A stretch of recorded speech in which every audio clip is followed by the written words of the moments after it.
Adam, how you doing, bud? Couple things have happened since I last talked to you. Yeah, I mean, the Dodgers won the World Series. Nothing else comes to mind, but we can keep dialoguing. So Trump comes in. Everybody says, going wow, on. That was a big win. Let's see how he does it. And he starts naming people that Tom Homan, I just had him on the show. The guy's legit. Attorney General Gates. Did you think you would ever hear that? No, I didn't. And, you know, to be fair, I'm not really a news wonk. I'm a comedian. But, of course, I'm interested in all these subjects and try to pick a comedic sort of angle on them.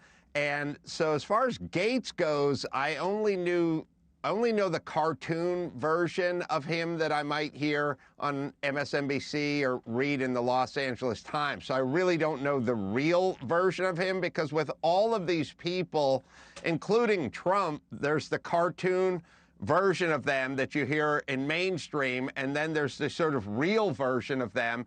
Because guys like you and I get to sit down with these people and actually have conversations with some of them, and you're always surprised that, oh, this guy's not a joke or an SNL sketch. It's interesting, though, you know, Dusty had a good joke. She was like, didn't he ever hear, don't quit your day job? Because a lot of people are believing that Trump set him up to get dinged by the Senate. But we'll see. You got him, you got Pete Hegseth as the Secretary of Defense. The theory of it is Trump is creating a syndicate of people who will be loyal only to him and tell him who's out to get him in the agencies that they run. Well, look, everything's on the table with Trump, but I got to say, I have interviewed Tulsi Gabbard, and I've interviewed Kennedy, and I've interviewed Vivek Ramaswamy, and I find these people to be substantial, earnest, interesting, well-pedigreed and well-educated people who are also patriotic as well. So I'm not as concerned about it as a lot of the people are, and I don't know if this is a self-fulfilling prophecy off of the dictator Hitlerian stuff and a sort of continuation of it or not. But like, when I hear that Elon and Vivek are getting together for the Department of Government Efficiency, I'm over the moon about it.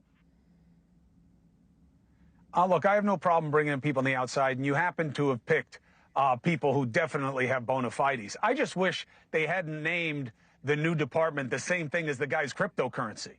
I mean, don't make it so easy for people to scream conflict of interest. They name the thing after Dogecoin. Why would they do that? They're begging for criticism.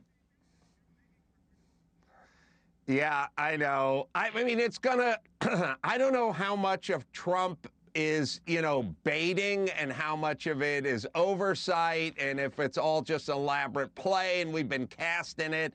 And maybe there's not even a real Donald Trump. Maybe there's a very small Jewish man that inhabits this costume of Trump that goes around agitating and intimidating. So we're all part of the parade now, which is interesting. But in general, I'll take anything over status quo. People should know this. Adam has a humongous and important and historic podcast. He's been in it a long time. So has Rogan. You know, Rogan is a 15-year overnight success. Do you believe that the podcast has arrived as a position of consequence in mainstream politics? Yeah, I think that's indisputable at this point. When I started almost 16 years ago, most people referred to what I was doing as a pod cart, and there was no money and there was no way to advertise. There was really nothing. It was, you know, basketball when they were using a wooden bushel as a hoop, essentially, and everyone was short and white when I started. And now I think if you want to make a serious run at something, you have to go through podcasting. I mean, 4 years ago, just 4 years ago, that didn't exist. Hey, thanks for watching. Go to joinnn.com to find NewsNation on your screen. And don't forget, click the red subscribe button below to get more of NewsNation's fact-driven, unbiased coverage.